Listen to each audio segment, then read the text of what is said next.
Hello, today I'm going to be going over TryHackme's Windows Forensics 2 room. I decided to make this video because when I was going through it with a friend, we weren't able to really find a walkthrough online when we were struggling with it, so I figured I'd just make one myself. This is going to be more of a demonstration than an explanation, just because I am a beginner. I don't want to give out any wrong information, and most of the information you can find just in the room itself. So first we're going to start the machine and start the attack box. I went ahead and just did the first two modules. They're pretty straightforward. All of the answers are found inside here. You don't have to do any additional Googling or anything like that. Alrighty, it looks like it's booted up, so I'm going to go ahead and just view it in full screen and exit the split view. We are going to have to RDP into the Windows machine. So I am going to open up Romina. I think that's how you pronounce it. I'm not really sure, but it sounds good. So we're going to put in the server, which is 14100, and the username and password are right here. So I'm just going to copy and paste that. I'm also going to say the profile, just auto-detect it. That's how I've seen it done in the past, so that's how I always do it. We're going to accept the certificate, make it full screen, and by toggling dynamic resolution update, we will also make this go completely full screen. One quick second later, and we are up and running.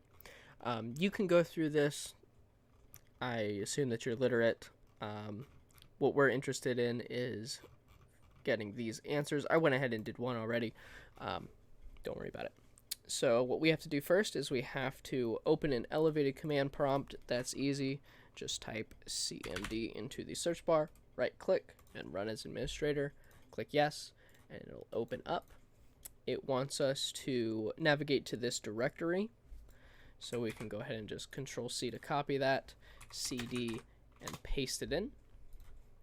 And it wants us to run this command, and it shows us what we'll see, so I'm not going to go ahead and run it. This just kind of gives information about the different flags you can do and what it does.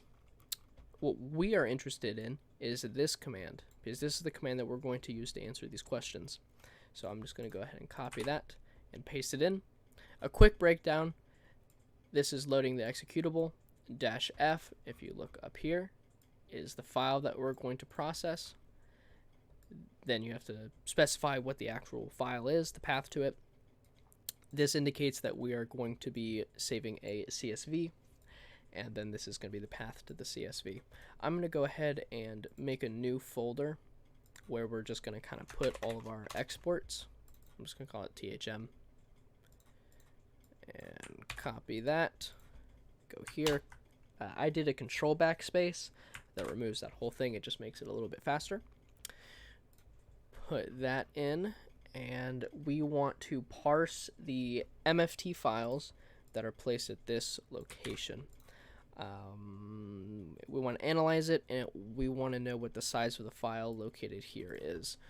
So I'm going to go ahead and just take a look at that file location first. And here's the MFT file. So we're just going to copy that, go back here, and I'm using Control and then the arrow key. Again, that makes it faster. Control backspace, Control V to paste.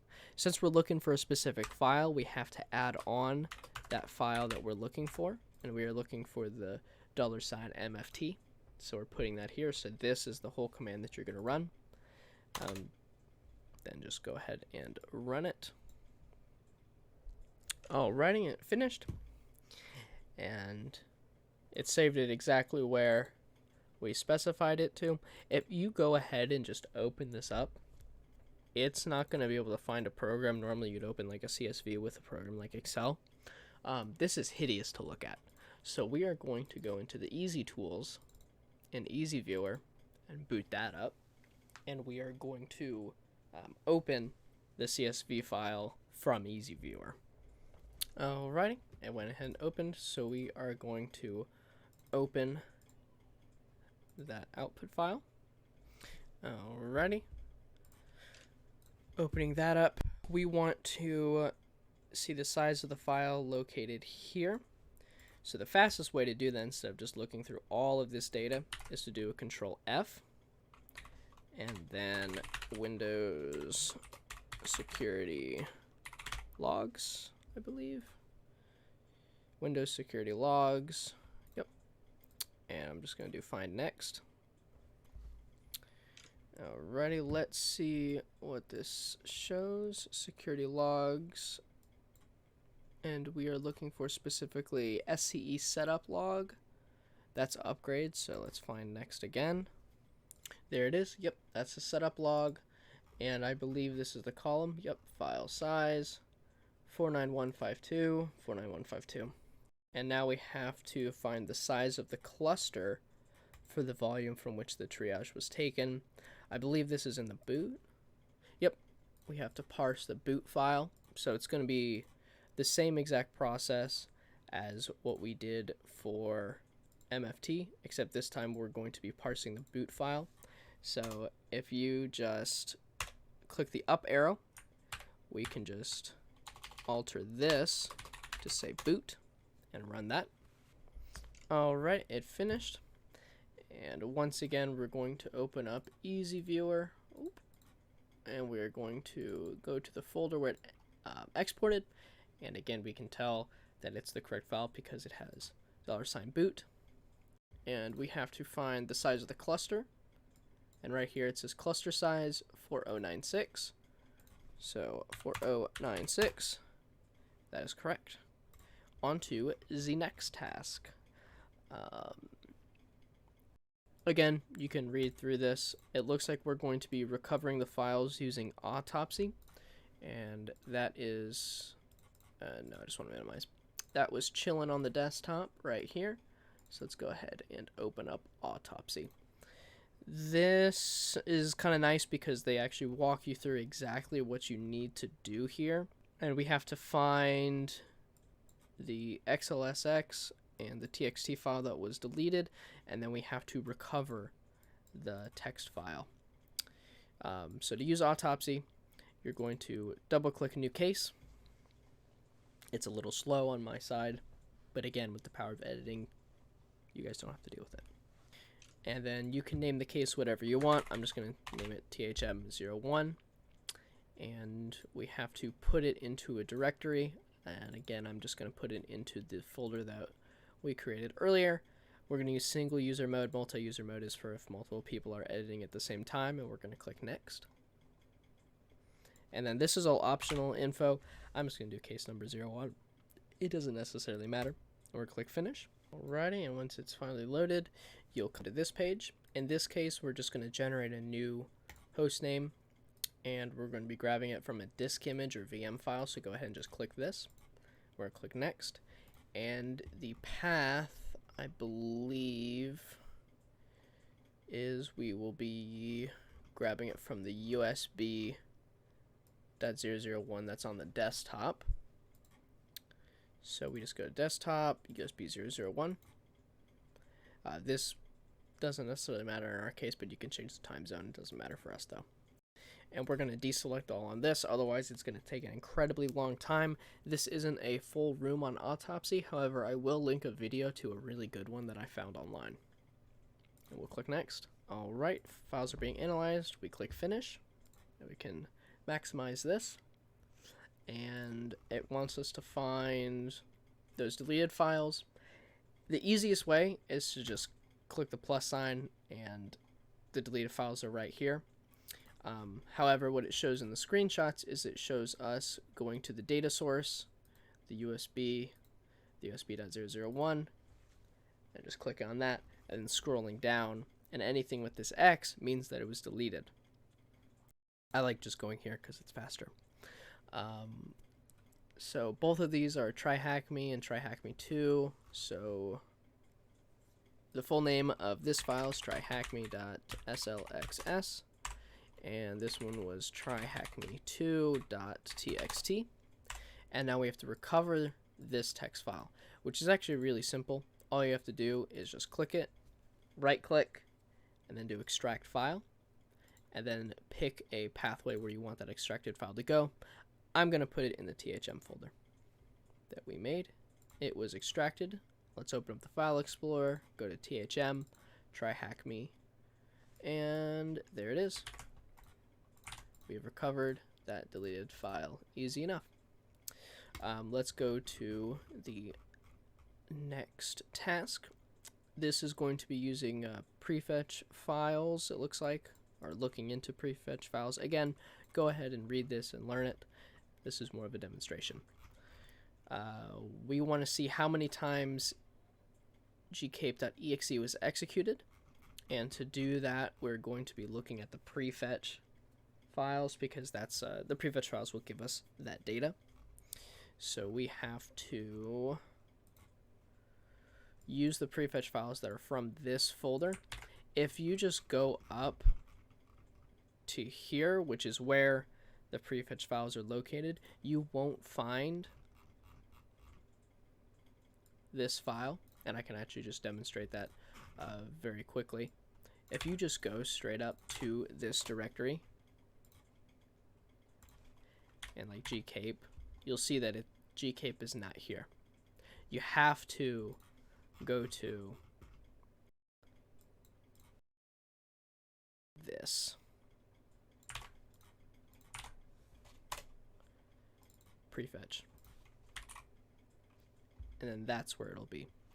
So since we want to parse that file so we can get information on it, and it looks like both of these questions are related to prefetch, we will have to grab that, open up the, oh my bad, we need the command that we're going to use first, which is going to be this. And it's very similar to the command that we ran earlier, and we're going to use the same path to just Control V, path to the prefetch files right here. And we also have to add on gcape.exe. The reason we're adding this on and not just doing this directory is because, again, -f is related to file, so we have to specify the actual file that we're looking for, which in this case is gcape.exe. So that command looks good, so we are going to run it. So I lied about that file looking fine, because we need the actual file name and not just what they specified here. This is not the file that we're looking for. It's very similar to it, but we need it to be this .pf, because that we're looking for we're parsing the prefetch file, and inside the prefetch file it'll give us this. So that was a little bit of a mistake on my part. Alrighty, looks like it's done. So we are going to go back to Easy Tools, File, Open, and we are going to open the output. From there, it looks like the executable. It asked how many times it was run. Here it has the run count, which is 2. So the answer to that question is 2. And when was the last execution time? So we'll look at the last run, and that's pretty straightforward. It's 12/1/2021, 13:04. Oh, let's see why that's wrong. The format requires a 0 right there. Next question is, when notepad.exe was opened on this date at this time, how long did it remain in focus? For this, we are going to be using the Windows 10 timeline, and that makes sense because it's asking how long, which is related to time. So this is the command that we're going to be using right here. So we'll be going back to the File Explorer, putting that line in. We grab our folder again, and that timeline file is going to be located here. But again, if you just go to this straight up on this box, it will be the wrong one. Everything that we're using is in this triage C file. So we have to go here, C, and we have to look for app data, local connected devices, random folder, and activities. Okay, so users, THM, app data, local, whoops, connected devices platform, the random folder, activities cache. So that will be the, oh, whoops. My mistake. I kind of messed up there. Hit the wrong button, as it were. Connect devices properly. Yep.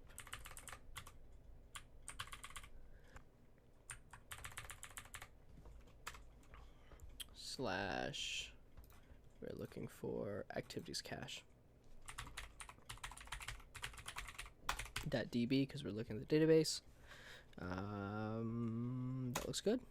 And again, yours might not run as fast as mine just because I'm using the power of editing to make it seem like it's faster so you guys don't sit around waiting.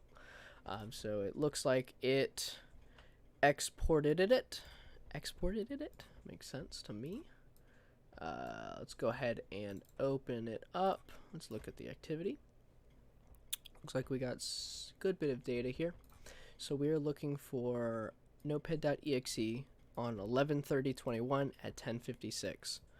So we could search for notepad, but I believe that there's more than one. So it's best to look at the date. So last modified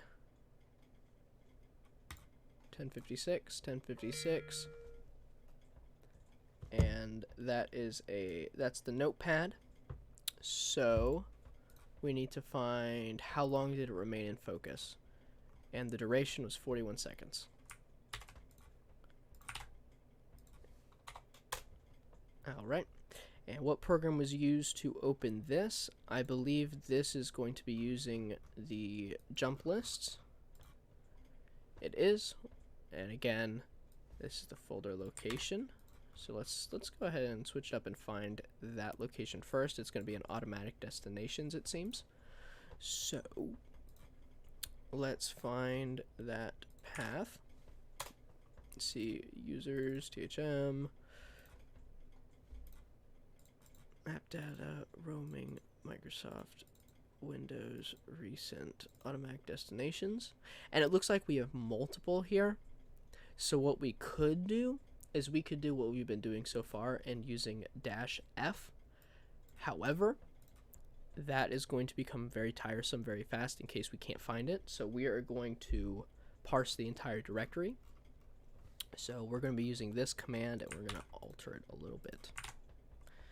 So again, that path to save it is our good old THM file. The jump list file are going to be all of these, because it's going to be this location, and we are going to change -F to be -D. That way it will parse the entire directory. Alrighty. Once again, we will be going to the easy viewer, opening it, and looking at the automatic destinations. And we are looking for what opened this. So I'm going to look for changelog.txt right here. So what program was used to open this? Looks like Notepad. Notepad.exe, that is correct. Alrighty, let's go to the next one. What we're going to be doing here is kind of what we did the last time with the jump list again. We actually don't have to rerun any commands because the regripper is right here. So go through this to learn about shortcut files and IE Edge history, but it doesn't actually give us any questions on that. It just gives us questions on the jump list, just like we did last time. So when was this last opened? We just look at last modified right here. And when was this first opened? creation time was here. And it's as easy as that. On to the next one. This one is just a quick reading one. Again, which artifact will tell us the first and last connection times of the removable drive? That's this. Alright, and then conclusion and further material. I might make a video on Windows Forensics 1. I don't know yet. We'll have to see. Regardless, I hope that this video was a help for you.